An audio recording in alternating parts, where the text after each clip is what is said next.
Magandang araw Kuya Chris at sa lahat ng sumusubaybay sa inyong programa. Ako po si Brian, hindi ko po tunay na pangalan. 52 taong gulang at kasalukuyang nakatira ngayon dito sa Negros Occidental. Ang kwentong ibabahagi ko po sa inyo ay patungkol sa isang pambihirang luya na madalang lamang kung makita. Isang kwentong hango mismo sa tunay na karanasan ni Lenny, ang aking kaibigan. May 3 uri ng luya. Una ay yung luyang puti na kadalasan nating ginagamit sa pampalasa ng pagkain at sa paggawa ng tsaa. Ang luyang puti ang mas kilala nating lahat. Pangalawa ay ang luyang dilaw na ginagamit naman sa pangkulay sa ibang lutuin. Ang luyang dilaw ay may malalaking dahon at malalapad ito. Mabisa ang luyang dilaw upang maiwasan ang sakit na kanser at iba pa. At ang panghuling uri naman ng luya ay ang luyang kulay itim. Ang luyang itim ay nagmula sa bansang Thailand, kaya naman ay bihira lamang ang ganitong uri ng luya dito sa Pilipinas. Sinasabing mabisang panlaban ang luyang itim sa mga masasamang elemento o mga itim na puwersa. Epektibo itong pangontra laban sa kulam at barang. Simula nung 20 taong gulang pa lamang si Lenny ay mahilig na siyang mag-isip ng mga negosyo. Subalit lahat ng kanyang naiisip ay palaging pumapalpak. Likas na kasi sa kanya ang maging negosyante. Pero hindi niya lang alam kung paano nga ba niya mapapalago ang kanyang mga naiisip na negosyo. Lahat kasi ng negosyong nasisimulan niya ay humahantong agad sa pagkalugi, kahit hindi pa nangangalahati sa buwan. Ilang beses man siyang magdasal, pero mukhang kinukulang talaga siya sa gawa. Humantong sa punto na pinanghinaan na siya ng loob, kaya pansamantala niyang inihinto ang kanyang pagnenegosyo. Pero isang gabi ay bigla siyang nakaramdam ng pagkalumbay. Wari bang may hinahanap-hanap ang kanyang pagkatao. Hinahanap-hanap ng kanyang katawan ang hilig niya sa pagnenegosyo. Sa puntong ito, ang negosyong naiisip niya ay patungkol sa pag-aalaga ng mga halaman. Pagtatanim ng mga gulay at pagpapalawak ng mga prutasang kagaya ng lansones, rambutan, santol, dalandan at marami pang iba. Sayang din naman kasi ang lupaing pagmamay-ari ng pamilya nila kung hindi rin naman gagamitin. Sobrang laki ng niloan niya para lamang maisakatuparan ng inaasam-asam niyang negosyo.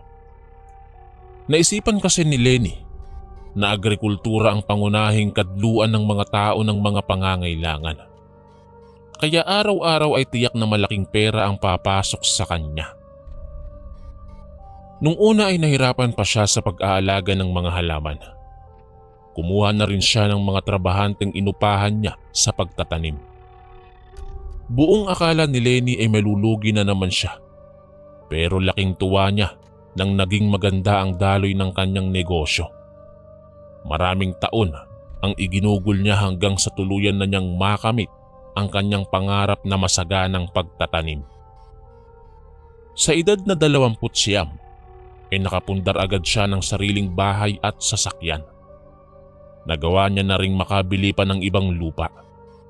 Lahat ng lupaing nabibili niya ay tinataniman niya. Maswerte siya dahil may nabili rin siyang lupa na kung saan ay sagana sa mga tanim ng niyog. Kaya hindi niya na ito tinamnan pa, bagkus ay ipinaalaga niya na lang sa kanyang mga katiwala. Habang nagpapatabas si Lenny ng sakahan, may nakitang kakaibang halaman ng kanyang mga inupahang trabahante. May nakita silang kakaibang uri ng luya. Hindi puti at hindi rin dilaw ang laman nito. Bagkus ay kulay itim na medyo may pagkaube. Ang tangkay ng luya ay pinaghalong kulay ube at berde. Higit na mas matulis ang mga dahon nito kumpara sa mga luyang ginagamit sa pampalasa. Itabi niyo na lang yan sa isang gilid. Baka nakakalason ng halamang yan.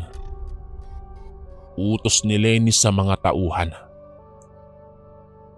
Buong akala niya kasi ay halamang ligaw o isang uri ng damo lamang ang luyang itim na iyon. At sa isip-isip niya ay baka kahawig lamang nito ang luya. Sa akalang hindi mapapakinabangan ng halamang yun, binaliwala na lamang nila ito. Ipinagpatuloy ni Lenny ang pagmamasid-masid niya sa kanyang lupain. Nakaugalian na talaga niya ang bumisita sa kanyang sakahan sa tuwing gusto niya ng katahimikan at pahinga. Habang nakaupo si Lenny sa ilalim ng malaking puno ng mangga, may nakita na naman siyang itim na luya na malapit lamang sa kanilang pinagpapahingahan. Doon niya napagtanto na maganda palang gawing palamuti sa labas ng bahay ang luyang iyon dahil sa ganda ng kulay ng mga dahon nito. Nilapitan ni Lenny ang mga luya at inukik niya ang mga ito. Napansin niya na kadalasan sa halamang yon ay walang laman. Bihira lamang siyang nakakakita ng laman mula sa ganoong halaman. Lahat ng nahukay niyang luyang itim na may laman, inipon niya at dinala niya pa uwi sa kanyang bahay. Pagka-uwi niya ay agad niyang itinanim sa mga paso ang nakabibighaning luya. Dahil mabilis lang namang alagaan ng luya, agad itong naging mayabong at sumigla kahit sa paso lamang nakatanim. Ipinalamuti nga ni Lenny ang luyang yon sa harapan ng kanilang bahay. Halos lahat ng mga bisita nila ay pinupuri ang ganda ng halamang yon. Nagsunod-sunod din ng swerte ni Lenny mula nang ilagay niya ang mga luyang yon sa harap ng kanilang bahay. Hinala ni Lenny ay may hatid na swerte ang luyang itim. Nahumaling siya sa luyang itim kaya lahat ng nakikita niya sa kanilang sakahan ay dinadala niya sa kanilang bahay at doon niya itinatanim. Mas naging masagana ang buhay ni Lenny nang makilala niya si Nelson. Si Nelson ay isa ring negosyante na may malawak na sakahan. May lupain din si Nelson na nabili rito sa Negros Occidental, kung saan ay mayroon itong malawak na plantasyon ng tubo na ginagawang asukal. Nagkakilala si Nelson at Lenny sa isang proyektong napatutungkol sa paghahalaman. Unang pagkikita pa lang ng dalawa ay naramdaman agad nila ang koneksyon nila sa isa't isa. Kaya naman habang tumatagal at habang dumadalas ang pagkikita ng dalawa, nagkamabutihan sila. Hanggang sa dumating sa punto, naganap na silang ikinasal. Maraming taon pa ang lumipas hanggang sa biniyayaan si Nelson at Lenny ng 5 anak. Walang mapagsidla ng tuwang naramdaman ni Lenny sa lahat ng mga tagumpay na nakakamit niya sa buhay. Kaya ang ibang tao, madalas siyang ikumpara sa kanyang kapatid na hanggang ngayon ay isang kahig at isang tuka pa rin. Ako na yata ang pinakamaswerteng tao sa balat ng lupa. Usal ni Lenny habang pinagmamasdan niya ang kanyang mga anak at mabait na asawa. Abot tenga ang kanyang ngiti nang ikumpara niya ang kanyang sarili sa dating siya. Sobrang layo na ng narating ni Lenny at halos lahat ng gusto niyang bilhin ay nagagawa niyang bilhin. Anumang luho at pangangailangan ng hilingin ng kanyang mga anak, agad niyang ibinibigay hanggat hindi ito makakasama sa mga bata. Isang araw, habang ipinagdiriwang nila ang graduation ng kanyang panganay na anak na katatapos lamang sa kursong engineering, may isang estranghirang matandang pumasok sa kanilang bakuran upang makisaya. Gula-gulanit ang suot niyang damit at sinusundan siya ng mga langaw. Para tuloy siyang naghatid ng langaw sa kaganapan. Ang mga batang nakakita sa matanda ay nagsipagtakbuhan, bunsod ng takot. Ang ibang tao naman na dumalo sa pagsasalo ay pinagtawanan ng matanda. Bakas sa mukha ng mga tao na nandidiri sila sa matanda. Maya-maya lamang ay biglang umimik ang matanda. Mahina ang boses nito at nauutal-utal. Pero malinaw na humihingi siya ng pagkain at tubig na maiinom. Dahil maraming pagkain ng araw na yon, walang pag-aatubili siyang binigyan ni Lenny ng pagkain at inuming tubig. Pinaupo ni Lenny ang matanda at kinausap niya ito ng maayos. Likas na rin talaga kay Lenny ang maging mabait. Hindi siya nandidiri at hindi rin siya natatakot sa mga taong lansangan. Habang kinakausap ni Lenny ang pulubi, bigla siyang tinawag ng kanyang asawang si Nelson. Pagkatapos ay itinuro ni Nelson ang mga halamang luya ni Lenny. Nakapagtataka dahil dahan-dahang nalalanta ang mga halaman. Hindi mapakali si Lenny sa kanyang nakita. Para siyang nasasaktan nang makita niyang nalanta ang mga luyang itim. Hindi niya alam kung ano ang nangyari sa mga halaman.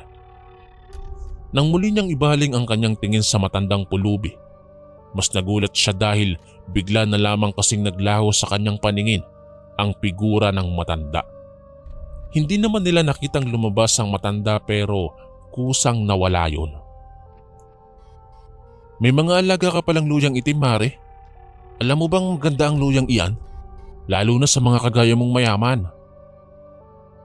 Usal ng isang babae na kaibigan din ni Lenny. Ano ang ibig mong sabihin, Mare? Nagtatakang tanong ni Lenny. Bakas sa tinig at ekspresyon ng kanyang mukha ang kuryosidad na bumabalot sa kanyang isipan. Albularyo ang lola ko, kaya marami akong alam sa mga bagay-bagay patungkol sa mahikang itim. Alam mo ba na ang luyang itim ay mabisang pangontra sa mga kulam at barang? Dahil mayaman ka, nakakasiguro ako na maraming tao ang may inggit sa'yo. Maaari mong gamitin ang luyang itim upang maging pananggalang laban sa mga nakababahalang kulam. Mahabang litanya ng babae. Pero napaismid na lamang si Lenny ng nguso. Pagkatapos ay pinagtawanan niya lamang ang winika ng babae. Si Lenny kasi yung tipong hindi basta-bastang naniniwala sa mga sabi-sabi ng matatanda. At kapag ang mga luyang itim daw ay nalanta, ibig sabihin may masamang puwersa ang pumasok sa bakuran ng bahay mo. Dagdag pang usal ng babae. Napahinto si Lenny sa kakatawa matapos niyang marinig ang sinabi ng babae. Agad na pumasok sa kanyang isipan na marahil isang mangkukulam ang matandang inabutan niya ng pagkain at inumin. Sigurado ka ba sa mga pinagsasabi mo, Mare? Baka naman ay tinatakot mo lang ako. Sambitla ni Lenny at ipinagsawalang kibo niya na lang ang winika ng kanyang bisita. Mariing tiningnan ni Lenny ang mga nalantang luyang itim. Inisip niya na baka ay kagagawan iyon ng mainit na panahon. Hindi niya na rin kasi nadiligan ang kanyang mga halaman dahil naging abala sila sa paghahanda sa graduation party ng kanyang anak. Palaisipan man kay Lenny ang nangyari sa mga luyang itim, minainam niyang mag-focus na lamang sa mga mahahalagang gawain niya. Ayaw niya pa kasing problemahin ang bagay na iyon sapagkat ng araw na iyon ay kinakailangan lang nilang magsaya dahil nakatapos na ng pag-aaral ang panganay niyang anak. Malaki ang pasasalamat ni Lenny sa Panginoon dahil sa wakas ay unti-unti nang naabot ng kanyang panganay na anak ang mga pangarap nito sa buhay. Wala nang masasaya pa sa isang ina na nakikitang nagtatagumpay ang kanyang mga anak. Ang dapat ay masayang araw ay naging isang bangungot para kay Lenny. Biglang nagsigawan ng mga tao at karamihan sa kanila ay nataranta. Ito ay matapos na mawalan ng malay ang panganay na anak ni Lenny. Bumagsak ang katawan nito sa sahig at agad-agad nilang isinugod sa ospital. Ilang sandali lamang nung madala na sa ospital ang anak ni Lenny, sinabi ng doktor na pagod lang daw ang sakit ng kanyang anak. Pero hindi kumbinsido si Lenny sa sinabi ng doktor.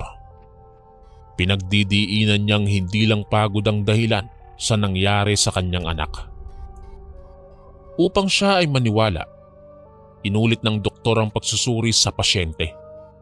Ngunit nang muling matapos ang pagsusuri, walang nakitang kakaibang sakit ang mga doktor. Sinabi nilang normal lang daw ang sakit na dinaramdam ng binata. Nang bumalik na ang malay ng binata, agad na rin siyang naiuwi ni Lenny sa kanilang bahay at doon na lang nagpagamot. Pero habang lumilipas ang ilang araw, mas lalo pang lumalala ang sakit ng panganay ni Lenny. Pabalik-balik nilang dinala sa doktor ang binata pero hindi pa rin matukoy ng mga doktor ang sakit nito. Ilang ospital na ang pinuntahan nila pero maski sino mang doktor ang tumingin sa kalagayan ng binata ay walang nakapagsasabi ng eksaktong sakit. Pinanghinaan na ng loob si Lenny.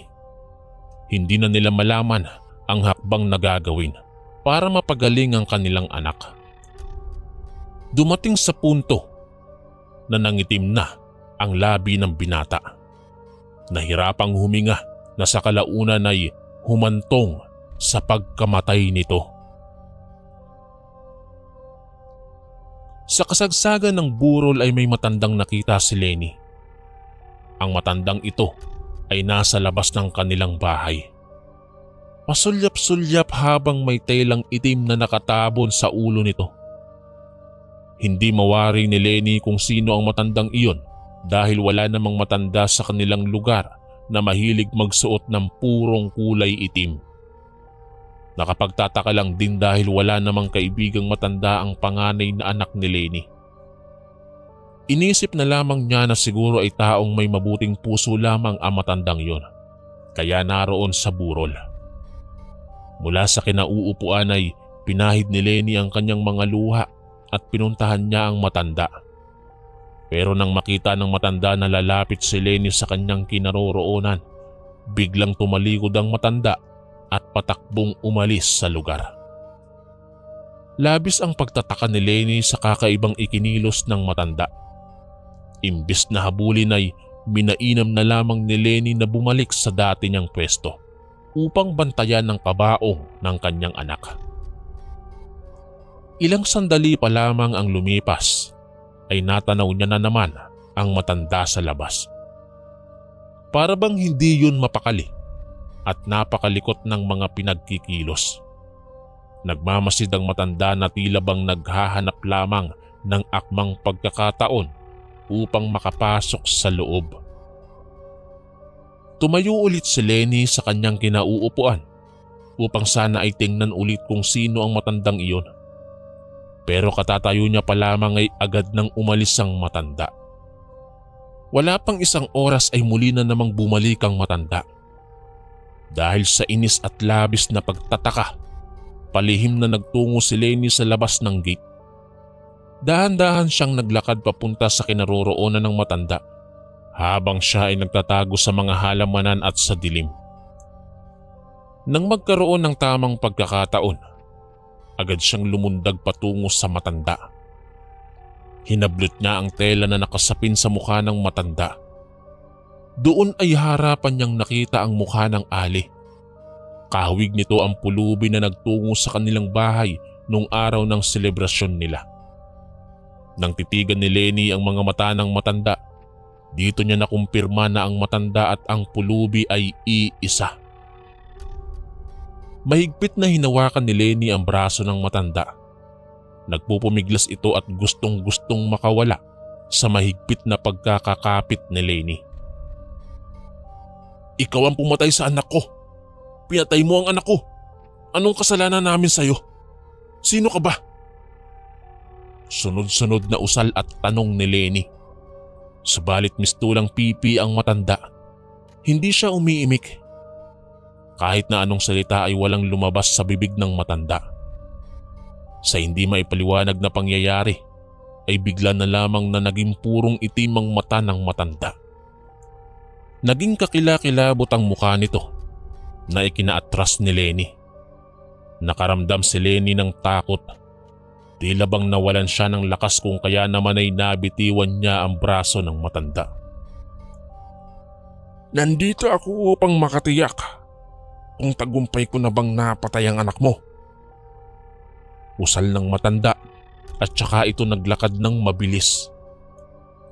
Napalunok na lamang ng laway si Lenny at pagkatapos ay kinakabahang bumalik sa loob ng burol. Lumipas ang mga araw hanggang sa dumating na ang araw ng libing. Mabigat man sa kalooban ay tinatagan ni Lenny ang kanyang loob. Habang inililibing nga ang kanyang anak ay kay Raming Uwak ang bumisita sa sementeryo. Nagpaikot-ikot ang mga uwak na iyon sa bahagi kung saan inililibing ang patay. Naku, ang mga uwak na yan ang nagpapahiwatig na may susunod na mamamatay. Nangangambang saad ng kumari ni Lenny. Dala ng takot ay umuna na itong umuwi. Nang marinig ni Lenny ang sinabi ng kanyang kumari na bahala siya. Sumakit ang kanyang dibdib kasi sa palagay niya ay hindi niya nakakayanin kung muli na namang may kukunin sa kanya. Makalipas ang 1 linggo, hindi pa man ganap natanggap ni Lenny ang pagkamatay ng kanyang panganay na anak. Agad itong nasundan sa pagkamatay ng 3 niya pang anak. Ang 3 niyang anak ay naabutan nilang wala ng buhay sa higaan nila. Hindi maipaliwanag ng mga pulis maging ng mga doktor ang naging dahilan sa pagkamatay ng 3 anak ni Lenny. Masigla kasi ang mga pangangatawa nito at hindi makitaan ng kahit na anong uri ng sakit. Parang pinagsukluban ng langit at lupa ang naramdaman ng mag-asawang Lenny at Nelson sa sinapit ng kanilang mga anak. Ang tanging anak na lamang nila ay iisa na lang. Yun ay ang bunso nila. Nangangamba si Lenny na baka pati ang bunso niyang anak ay kuhanin pa ng kamatayan. Dahil sa mga naging sunod-sunod na kalbaryo ni Lenny sa buhay, napabayaan nila ni Nelson ang kanilang sakahan. Matapos nga ang libing ng 3 nilang anak, binisita nila ang kanilang sakahan.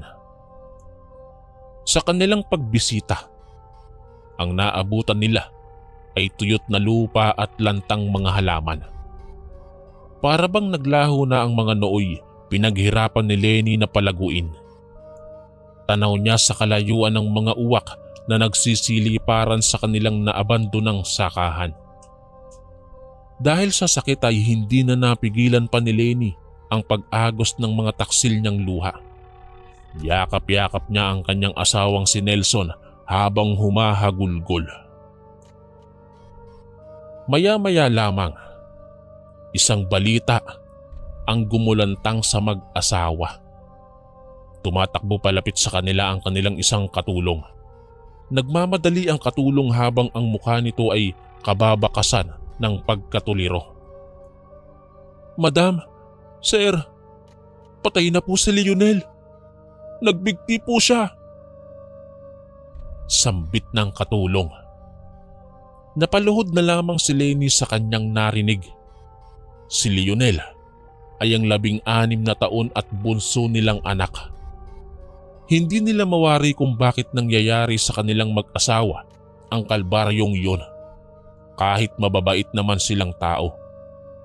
Hinala nila kaya nagpakamatay ang kanilang anak dahil sa dami ng problemang nangyayari sa kanilang pamilya. Nung una ay ayaw pang maniwala ni Lenny na nagpakamatay ang bunso niyang anak. Patakbo silang umuwi sa kanilang bahay at doon ay naabutan nga nilang isang malamig na bangkay na ang kanilang bunso. Muli na namang bumuhos ang luha ni Lenny at ni Nelson. Halos isumpa na ni Lenny ang kanyang sarili dahil sa pagkamatay ng kanyang mga anak. Pakiramdam niya ay napakawalang kwenta niyang ina kaya nangyari ang ganoon sa kanilang mga anak. Pagkatapos na mailibing ang anak, sunod na tinamaan ng sakit ay si Nelson. Dinala niya rin sa ospital ang asawa pero hindi rin matukoy ng doktor ang sakit ni Nelson. Ilang ospital na ang nilapitan niya pero ni isa ay walang nakatuklas. Dinala na rin si Nelson sa Maynila upang doon gamutin pero umuwi pa rin sila na hindi pa magaling si Nelson. Sa takot na baka pati ang asawa niyang si Nelson ay kunin din sa kanya, nagpasya na si Lenny na lumapit sa lola ng kanyang kumare. Isinangguni niya ang kanyang problema sa isang albularyo. Doon nga ay nalaman ni Lenny na may kumulam sa kanyang pamilya. Kung hindi raw gagawa ng paraan si Lenny ay baka maubos ang mahal niya sa buhay. Ano po ang gagawin ko para labanan ng kulam sa pamilya namin? Paano ko po maipapagaling si Nelson? Sunod-sunod na tanong ni Lenny sa albularyo. Ang mahikang itim ay mula sa itim na mahika na nagmumula sa mga dyablo na nakatira sa pinakamalalim na lupa. Ibig sabihin, malakas ang koneksyon ng mga mangkukulam sa mga sinasamba nilang dyablo.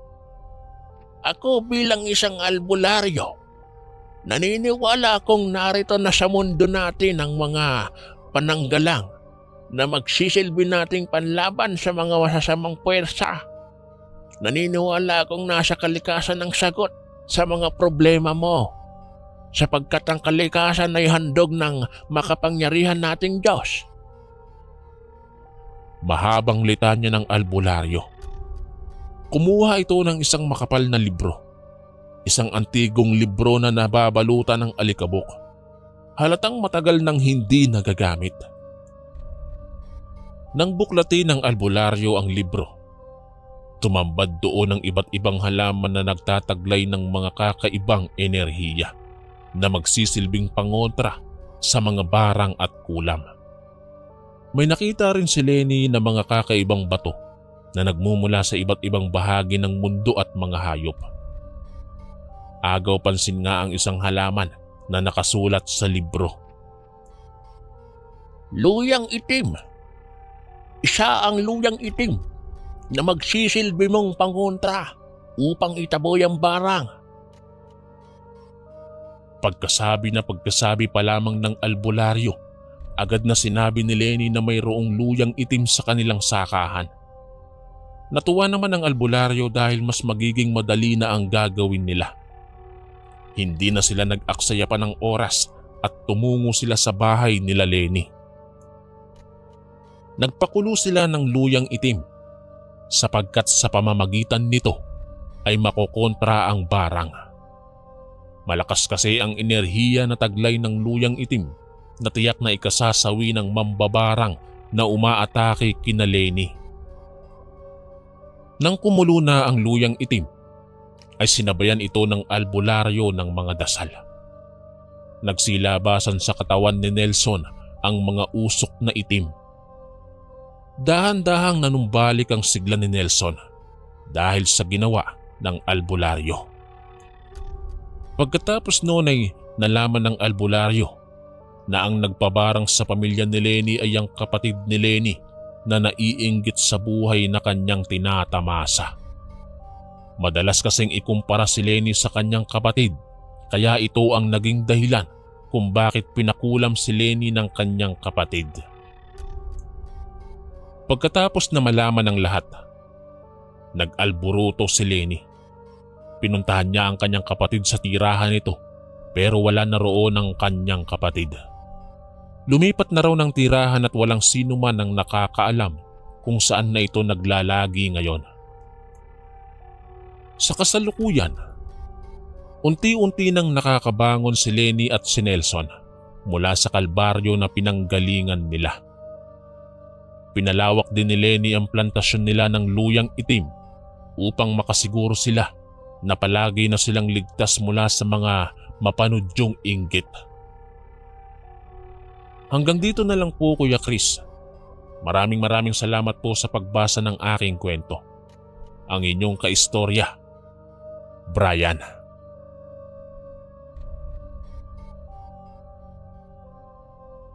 Magandang araw Kuya Chris. Ganon din sa mga kaistorya na walang sawang nakikinig sa inyong programa. Itago niyo na lang po ako sa pangalang Jay. Kasalukuyan po akong nasa edad na 46 na taong gulang. Ang kwentong akin pong ibabahagi ay patungkol sa isang kwentong kinasasaklawan ng mangkukulam at baguhang albularyo. Isang istoryang hango mismo sa tunay na karanasan ng aking lolo Tasyo. Nag-aaral pa lamang noon sila lolo Tasyo sa kolehiyo. Likas na sa kanya ang maging isang piliyong estudyante. Mahilig siyang manukso ng ibang tao at may mga oras ding umuuwi siyang pasa-pasa ang muka. Hilig niya rin kasi ang makipagsuntukan at palagi siyang napapaaway sa loob o sa labas man ng paaralan. Habang mag-isang naglalakad pa uwi ay may lalaking estudyante ang namataan ni Lolo Tasyo sa kanyang likuran. Nakayuko ang lalaking iyon habang ang mahaba-haba nitong buhok ay nakataklob sa kanyang mata. Sa tuwing may liwanag na mapapatapat sa kanyang muka, ay agad na umiiwas ang lalaki. Noon lamang nakita ni Lolo ang estudyanteng iyon, kaya naman ay nawirduhan siya sa ikinikilos ng lalaki. Nung una ay hindi masyadong pinagtuunan ni Lolo ng pansin ng lalaki. Pero habang tumatagal ang paglalakad ni Lolo, napapansin niyang hindi siya nilulubayan ng lalaki. Patuloy lamang na nakasunod sa kanya yon. Kaya naman ay mas binilisan pa ni Lolo ang kanyang paglalakad at pagkatapos ay agad siyang nagtago sa masukal na gilid ng kalsada. Inaabangan niyang dumating ang weirdong lalaki upang pagmasdan kung ano ang binabalak nun. Sa sobrang bagal ng lalaki ay bumunot muna si Lolo ng isang sigarilyo sa kanyang bag at saka sinindihan yon. Nanigarilyo muna siya sa sobrang inip. Maya-maya lamang ay nasa tapat na niya ang lalaki. Huminto yun sa paglalakad at inamoy-amoy ang paligid. Humakbang ang lalaki patungo sa direksyon kung saan naroon si Lolo. Nang makalapit ang lalaki ay nakita ni Lolo Tasyo ang mukha nito. Nakaririma-rimang mukha ng lalaki na talaga namang ikinakaba ni Lolo. Agad na lumabas si Lolo sa kanyang kinatataguan at sinuntok niya ang mukha ng lalaki. "Aswang ka siguro. Bakit ngayon lang kita nakita dito sa lugar namin?" Tanong ni Lolo habang hawak niya ang kwelyo ng lalaki. Nagpumiglas ang lalaki upang makawala siya kay Lolo, ngunit mas hinigpitan ni Lolo Tasyo ang kanyang paghawak sa kwelyo nun. Kinuha ni Lolo Tasyo ang chichiryang bawang na bawang sa loob ng kanyang bag. Ginuya niya iyon at pagkatapos ay idinura niya sa mukha ng lalaki. Nagpakawala ng nakakakilabot na angil ang lalaki na wari bang nasasaktan ito sa ginawa ni Lolo. "Magsalita ka. Bakit hindi ka nagsasalita?" Singhal at tanong ni Lolo sa lalaki. Ngunit imbis na magsalita ang lalaki, ay mas lalo lamang itong nagpakawala ng sunod-sunod na angil habang nagpupumiglas. Kahit ganoon ang nangyayari, ay hindi pa rin binitawan ni Lolo ang lalaki. Tuloy, nakagat siya ng lalaki sa braso. Dahil sa sobrang sakit ng kagat ay agad na nabitiwan ni Lolo ang lalaki. Tumakbo ito patawid sa kabilang gilid ng kalsada kasabay sa pagragasa ng isang malaking truck. Nasagasaan ng truck ang lalaki. Nabigla si Lolo sa kanyang nasaksihan. Nang oras na iyon ay hindi niya na alam ang kanyang gagawin. Nakita niyang nakahandusay ang lalaki habang nakadilat itong nakatingin sa kanya. Nangingisay at ang dugo nun ay bumaha sa kalsada. Ang truck naman na nakasagasa ay hindi huminto, bagkus ay mas humarurot pa ng takbo yun. Balisa si Lolo na tumakbo palayo sa lugar na yon dahil baka ay mapagbintangan siya. Maswerte siya dahil walang ibang tao sa lugar na yon. Habang tumatakbo si Lolo, ay may nabangga siyang isang nakaitim na matanda. Mariin siyang tinitignan ng matanda na wari bang kinakabisado nito ang mukha niya. Hindi na siya humingi ng tawad, bagkus ay patuloy lamang si Lolo na tumakbo habang ang matanda naman ay naiwang nakatumba roon sa kalsada. Pawisan na si Lolo Tasyo sa kakatakbo at nang makarating ng bahay ay agad niyang isinarado ang pintuan nila. Nagtaka ang kanyang nanay sa ikinilos ni Lolo dahil balisang balisa itong umuwi. Patakbong nagtungo si Lolo sa kanyang kwarto at pagkatapos ay agad niyang kinandado ang pinto. Nang sandaling yun ay sinasabunutan ni Lolo ang kanyang sarili sapagkat gulong-gulo na ang kanyang isip. Pagkatapos ng nangyaring iyon, nagsunod-sunod na ang kababalaghan na nangyayari kay Lolo. Sa tuwing natutulog ay bigla-bigla na lamang siyang dinadalaw ng itim na anino sa kanyang panaginip. Sa tuwing dumudulog ang gabi ay nakararamdam si Lolo ng takot. Ayaw niyang matulog sapagkat kung siya ay matutulog, tiyak na babangungutin na naman siya. Palaging nagpapakita sa kanyang panaginip ang isang anino ng babae. Nakakatakot ito dahil kung minsan ay parang gusto siyang patayin ng anino. Wala mang mukha ang anino, pero korteng tao ito. Hindi batid ni Lolo kung ano ang nais ipahiwatig ng kanyang panaginip. Palaisipan sa kanya kung sino ang anino na yon. Isang gabi ay pinilit ni Lolo ang hindi matulog. Upang hindi makaramdam ng antok ay uminom siya ng 3 tasa ng kape. Subalit kahit anong pigil man ang kanyang gawin ay tila bang may bumubulong sa kanyang mga tenga. Wari bang may humihila kay Lolo patungo sa kanyang kama. Kalaunan ay napapapikit na lamang si Lolo at natatagpuan na lamang niya ang kanyang sarili sa loob ng kanyang panaginip. Napanaginipan niya ang kanyang sarili na naroon sa loob ng isang silid na purong itim. Habang inililibot ni Lolo ang kanyang tingin ay may lumitaw na putlang kamay sa kanyang panaginip. Kumakaway ito habang nakalutang sa ere. Tanging kamay lamang ang nakita ni Lolo sa kanyang panaginip. Isang misteryosong kamay pero walang ulo at katawan. Ang kamay na iyon ay naging kulay itim at naging isang anino. Sinakal nito si Lolo at dinaganan.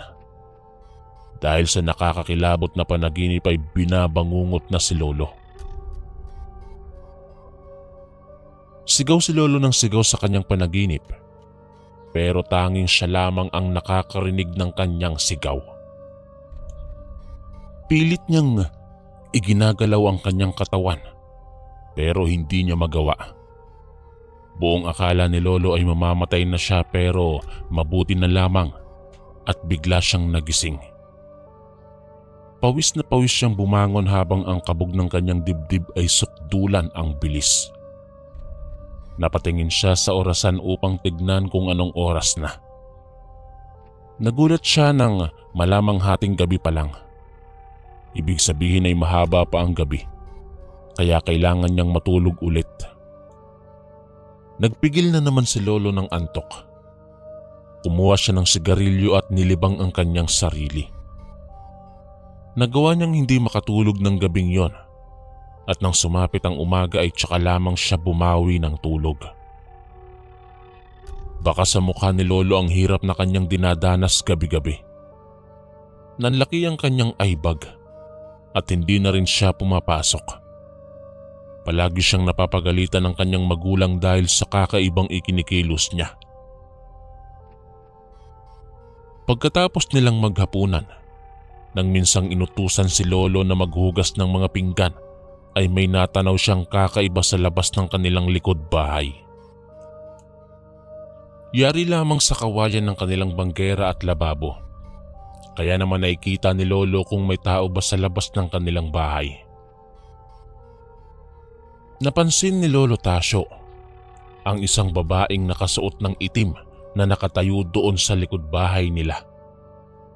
Imbis na mapadali ang paghuhugas niya ng pinggan, ay mas natatagalan siya dahil mariin niyang tinititigan ang kakaibang figura ng tao sa labas. Kumuha si Lolo ng flashlight at lumabas siya sa kusina upang tignan kung sino ang babae na kanyang nakita. Nang itutok niya ang flashlight sa pwesto kung saan niya nakita ang isang nakaitim na babae, wala siyang naaaninag na tao. Tanging kaluskos na lamang sa loob ng sagingan ang kanyang naabutan.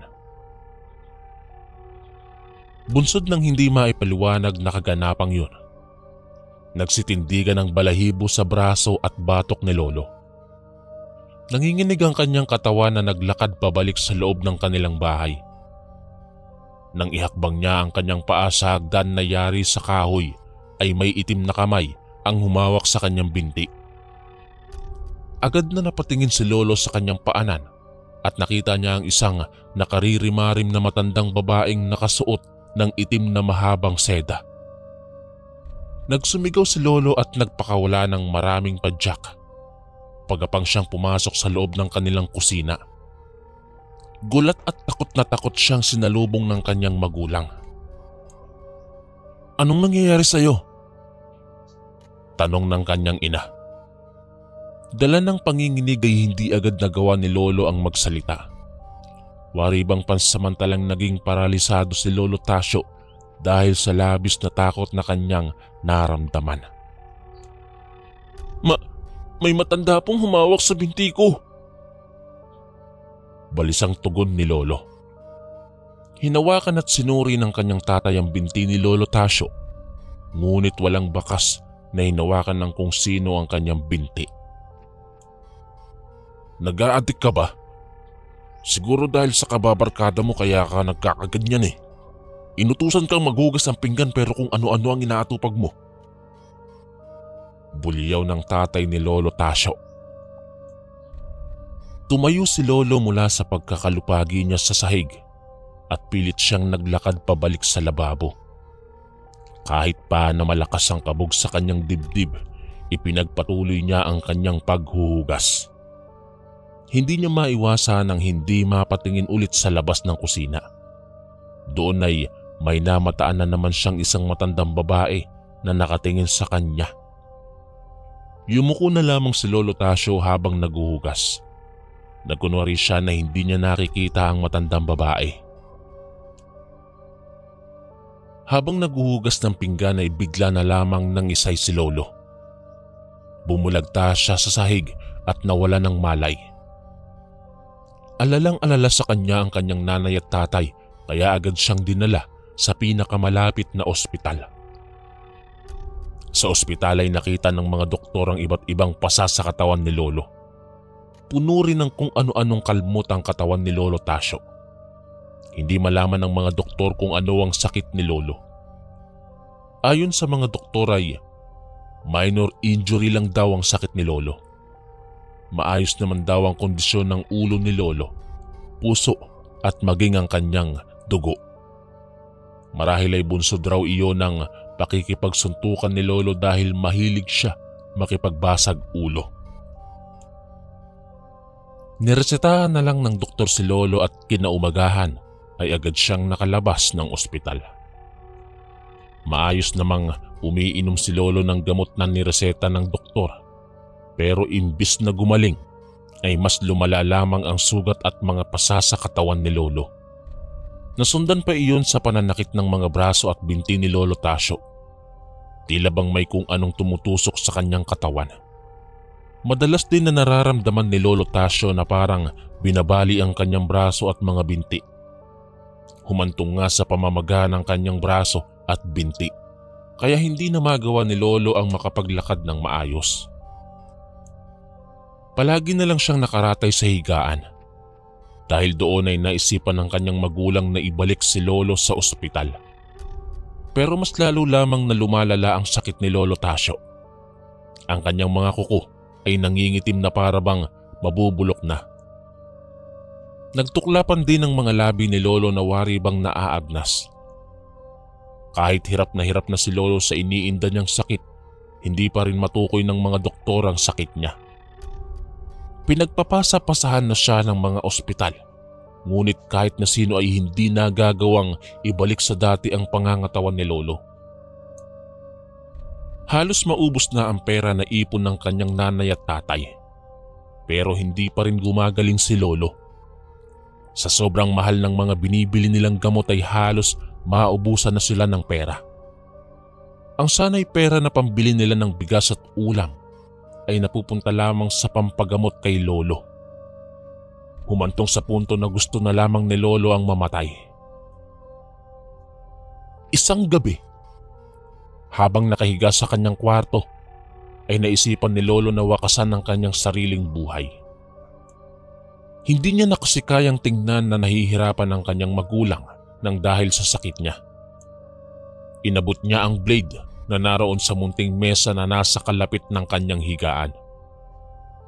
Akma na sanang hihiwain ni Lolo ang kanyang pulsuhan nang biglang humangin ng malakas. Kumalabog ng malakas ang bintana. Sa sobrang lakas ng hangin ay nabuksan yon. Gusto mang isarado ni Lolo ang bintana pero hindi niya magawa-gawa dahil nahihirapan siyang tumayo. Nabitiwan na lamang ni Lolo ang blade at bumagsak yon sa sahig. Agad na pumasok patungo sa kanyang kwarto ang ina ni Lolo. Nais lamang kasi nitong tingnan kung ano ang nangyayari. Nang mapunta sa kwarto ay agad na napasigaw ang nanay ni Lolo.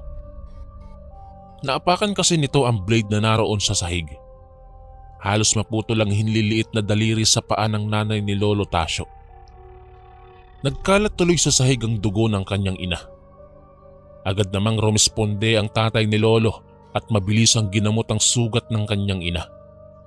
Dahil doon ay napagalitan si Lolo dahil sa pagiging pabaya nito sa kanyang mga gamit. Huminto naman sa pagdurugo ang sugat sa paa ng nanay ni Lolo. Pagkatapos ng pangyayaring iyon ay muling nangisay si Lolo at pinagpawisan ng sobra. Kahit malamig ng mga oras na iyon ay labis-labis ang pawis na lumalabas sa kanyang katawan. Gulong-gulo na ang kanyang nanay at tatay. At hindi na nila malaman kung ano ang gagawin. Isa sa nakikita nilang alas upang mabigyan lunas ang kanilang anak ay ang kumonsulta sa mga albularyo. Nung una ay nagdalawang isip pa sila dahil baka ay mas lalo lamang na lumala ang sakit ni Lolo Tasyo. Ayaw nilang mas mapahamak ang kanilang anak. Natatakot ang magulang ni Lolo na baka ay perahan lamang sila ng mga albularyo. Natatakot silang sumugal sa mga bagay na wala namang kasiguraduhan. Gayunpaman ay itinuloy pa rin nila ang magtungo sa pinakamalapit na kilala nilang albularyo. Unang isinagawa ng albularyo na kanilang nilapitan ay ang pagtatawas. Tinawas nito si Lolo Tasyo upang malaman kung anong masamang elemento ang nagbibigay kay Lolo ng pambihirang sakit. Naganda ng palangganang may tubig ang albularyo. Nilagyan nito ng tubig ang palanggana at pagkatapos ay nagsagawa ng ritual ang albularyo habang hawak ang noo ni Lolo Tasyo. Nagsindi ng kandila ang albularyo. Itinapat nito sa gitna ng palangganang may lamang tubig ang kandila. Ang bawat kandilang natutunaw ay bumabagsak sa tubig hanggang sa marahang nakabubuo ng isang imahe. Korteng tao ang nabuo ng mga tunaw na kandila. Naging kulay itim yun at mababakas na isang babae ang nasa imahe. Kinilabutan si Lolo Tasyo dahil muling gumunita sa kanyang isipan ang babaeng nakaitim na palagi niyang nakikita noon. Malakas ang kutob ni Lolo na ang babaeng nakikita sa pagtatawa sa iyang matandang babae na nananakot sa kanya. Isang nakaitim na matandang babae. Isang mangkukulam ang may kagagawa ng sakit mo. Litanya ng albularyo habang nakapikit. Nagimbal si Lolo Tasyo at ang kanyang magulang sa kanilang nalaman. Kalokohan! Hindi ako naniniwala sa mga mangkukulam. Mabuti pang dalhin ko na lang si Tasyo sa ospital. singhal ng tatay ni Lolo Tasyo. Niyaya nito sina Lolo na umalis na sa bahay ng albularyo. Sumunod naman ang nanay ni Lolo maging si Lolo Tasyo. Subalit nang sila ay palabas na sa pintuan ng bahay, ay agad silang pinigilan ng albularyo. Wag na wag kayong magpupunta ng ospital. Lalala ang sakit niya. Wag ninyong patuturukan ng gamot ang anak nyo dahil baka ay ikamatay na lang. Nakadilat ang matang turan ng albularyo. Nagalit ito sa magulang ni Lolo Tasyo dahil nalaman niyang dinadala pala sa ospital si Lolo. Yun pala ang dahilan kung bakit mas lumala ang sakit ni Lolo. Mabuti na lamang at hindi tinuturukan si Lolo sa mga ospital na kanyang napupuntahan. Sino po ang mangkukulam? Kilala niyo po ba? Paano natin maaalis ang kulam niya? Sunod-sunod na pagtatanong ni Lolo. Sabik na kasi siyang gumaling. Kaya kong magpaalis ng mga kulam. Pero siya ngayon, hindi ko alam kung makakaya ko ba. Nararamdaman ko kasing malakas ang mangkukulam na kumukulam sa'yo. Isang batikang mangkukulam ang kumukulam sa'yo, iho. Mahirap siyang kontrahin. Nararamdaman kong galit na galit siya sa'yo. Saad ng albularyo. Dahil doon ay napaisip si Lolo kung ano ang kanyang nagawang kasalanan. Hindi niya batid kung sino ang nagpakulam sa kanya. Lalo na at maraming mga nakabangga si Lolo nung hindi pa siya nagkakasakit. Nagpasya ang albularyo na pauwiin na lang muna sina Lolo Tasyo. Kinakailangan muna kasing magpahinga ng albularyo bago niya kontrahin ang kulam sa katawan ni Lolo Tasyo. Nang sa ganun ay magkaroon siya ng sapat na lakas o enerhiya sa oras na alisin na niya ang kulam. Napagkasunduan nilang pupunta na lamang ang albularyo sa bahay nila Lolo. Isang araw matapos nilang magtungo sa bahay ng albularyo. Agad na ibinigay ng ina ni Lolo Tasyo ang address ng kanilang bahay. Nang sa ganoon ay mabilis na matunton ng albularyo ang kanilang bahay at hindi ito maligaw. Nang dumating ang pinakahihintay nilang araw ay nasabik si Lolo Tasyo. Nang araw kasing yun ay galak na siyang gumaling. Gusto na niyang bumalik sa dati niyang pangangatawan. Hindi rin nagtagal ay dumating ang albularyo, bitbit ang mga sangkap at bagay na gagamitin nito sa pagtatanggal ng kulam sa katawan ni Lolo Tasyo. Nagsimula silang magpausok sa palibot ng bahay at pagkatapos ay nagsagawa ng kung anong ritual ang albularyo. Ipinaupo nila si Lolo Tasyo sa isang upuan at tsaka tinali. Kinuha ng albularyo ang isang maliit na bell at paulit-ulit itong pinatunog sa palibot ni Lolo. Nakaramdam si Lolo ng paninigas ng kanyang katawan. Wari bang may nagpupumiglas na itim na enerhiya sa kanya. Sigaw si Lolo ng sigaw habang ang albularyo ay patuloy lamang na kinakalansing ang bell. Hindi matiis ng nanay ni Lolo ang kalagayan niya. Gusto nitong pigilan ng albularyo ngunit mahigpit siyang hinawakan ng kanyang asawa.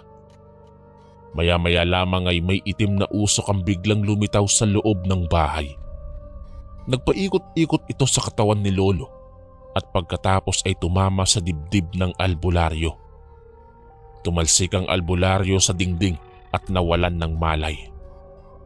Nagsimulang nakaramdam ng takot ang mga magulang ni Lolo Tasyo. Nang oras na iyon ay nawalan din si Lolo ng malay. Ayon sa mga magulang ni Lolo ay muling nagising ang albularyo at sinabi nitong malakas ang mangkukulam. Muling nagsagawa ng ritual ang albularyo. Pilit nitong inaalis ang kulam sa katawan ni Lolo Tasyo. Pero nahihirapan siya. Higit na mas malakas sa kanya ang mangkukulam at sa katagalan ay naubusan ng enerhiya ang albularyo. Dumugo ang kanyang ilong at ang kanyang bibig. Biglang bumulagta ang albularyo sa sahig. Dahil sa pangyayari ay agad na isinugod ang albularyo sa ospital.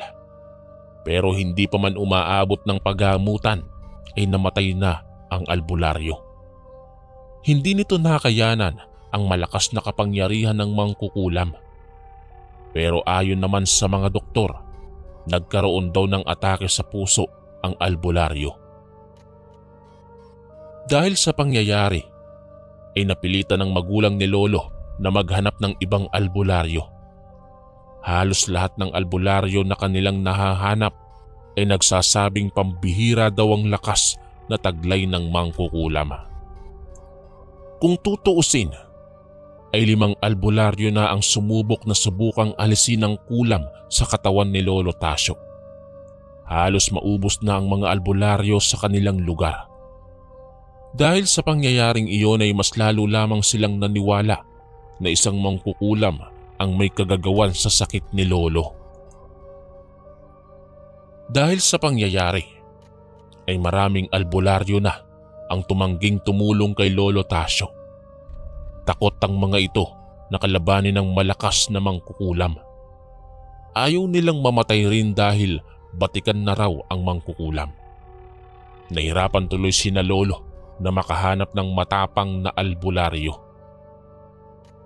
Sa kanilang paghahanap ng albularyo ay maswerte sila dahil may isang pumayag. Si Placido, 34 na taong gulang.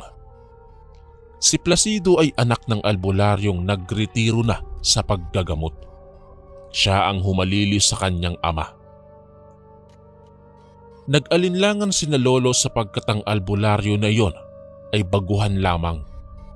Kinakabahan sila kung kakayanin ba ni Placido ang isang batikan na mangkukulam. Huwag kayong mag-alala. Ang tatay ko ang pinakamagaling sa lahat ng albularyo na kakilala ko. Lahat ng dunong niya patungkol sa libro ng lihim na karunungan ay naituro niya sa akin.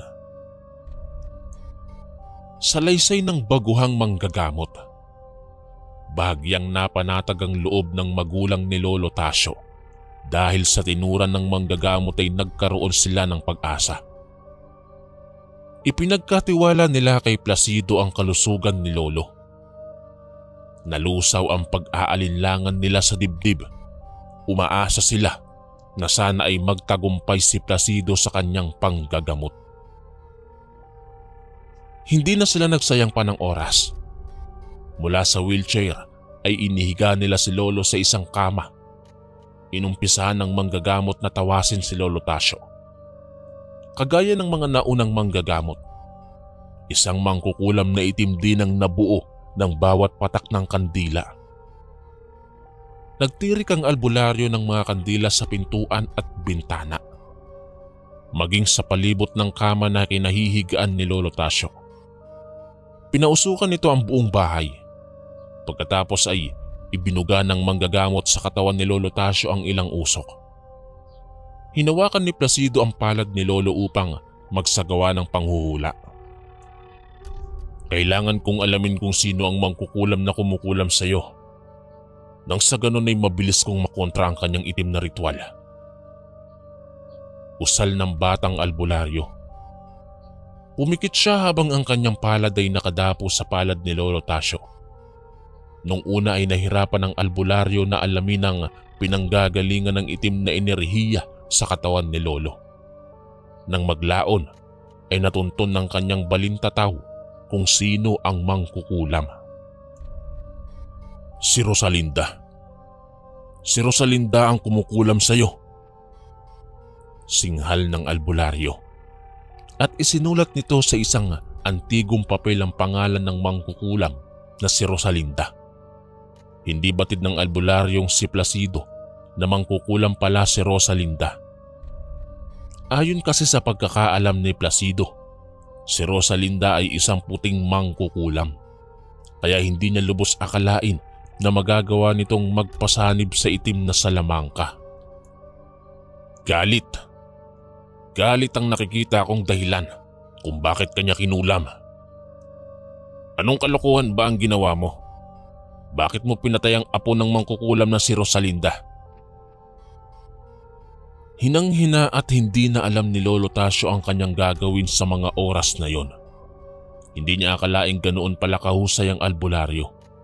Maging ang kanyang magulang ay nabigla na lamang sa kanilang mga narinig mula sa baguhang albularyo. Pilit nilang kinumbinsi si Lolo na paaminin sa ginawa nito. Hanggang sa pinilit ni Lolo ang magsalita. Sinabi ni Lolo Tasyo na may napagkamalan siyang aswang noon. Isang lalaki na noon niya lang nakita sa kanilang lugar. Sinalaysay niya kung paano humantong na nasagasaan ng lalaking yon. Umiiyak si Lolo Tasyo na nilahad sa albularyo at sa kanyang mga magulang na hindi siya ang pumatay sa lalaki.